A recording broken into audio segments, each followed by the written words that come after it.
I'm Johnny Price in Greenville, South Carolina, and this is another of our Talking Head film analyses, where we are not so much concerned with how good a movie might be as we are with the ideas that are presented within a particular movie. When someone is growing up, there is a certain amount of immaturity that is to be expected. You expect a child to be childish. There are emotional limitations in middle school students that you find unacceptable in high school students.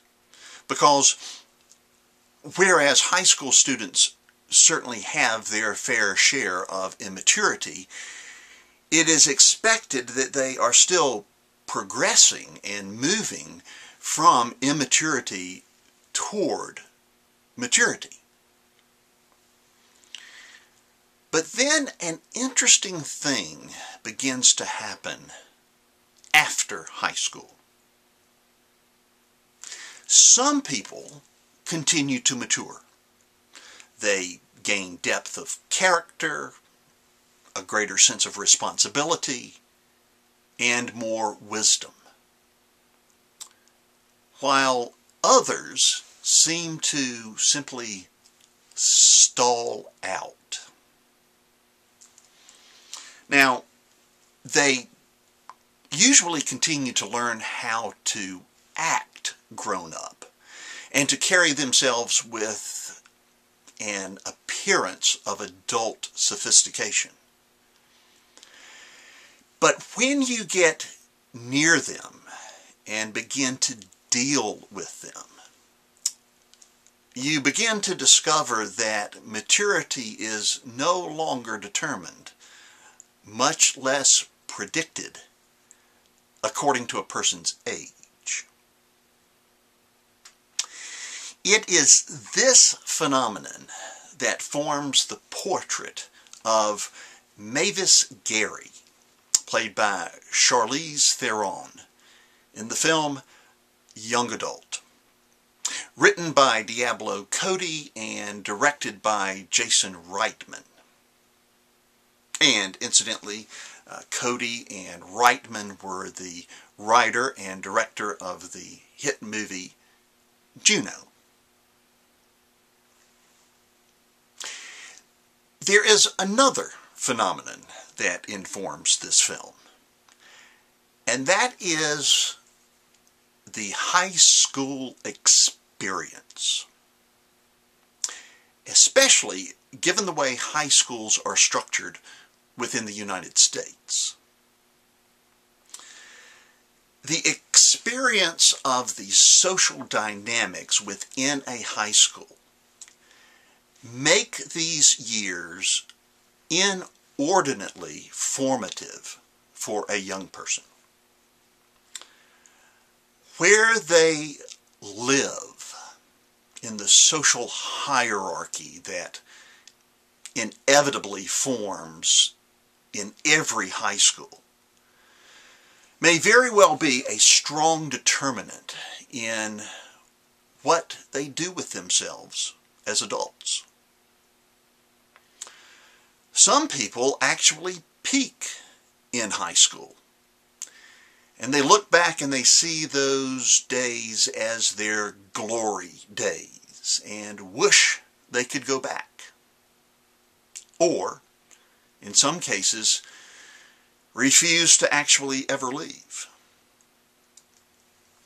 Now, this is not quite the case with Mavis, but it's awfully close. Incidentally, if you can find a copy of an out-of-print book published in 1977 entitled Is There Life After High School?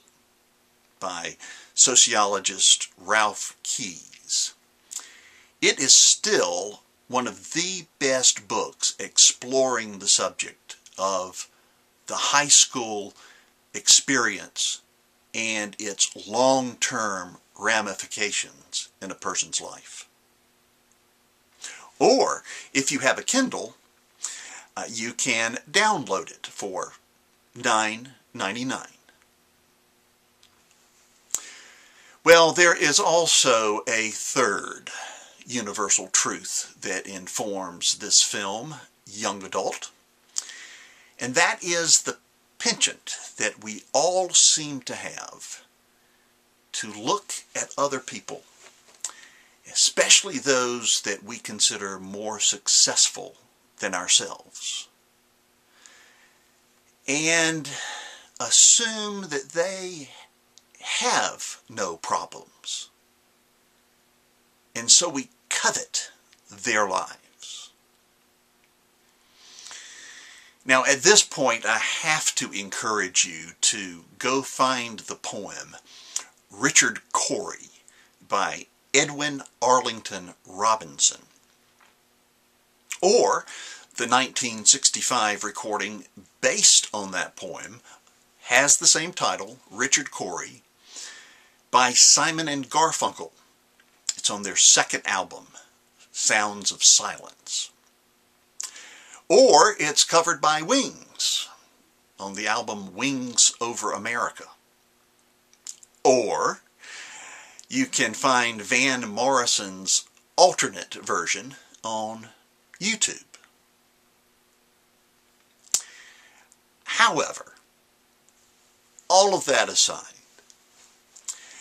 someone once said that even if the grass is greener on the other side, once you get over there, it still has to be mowed. Young Adult is an insightful film, well worth seeing, perhaps more than once.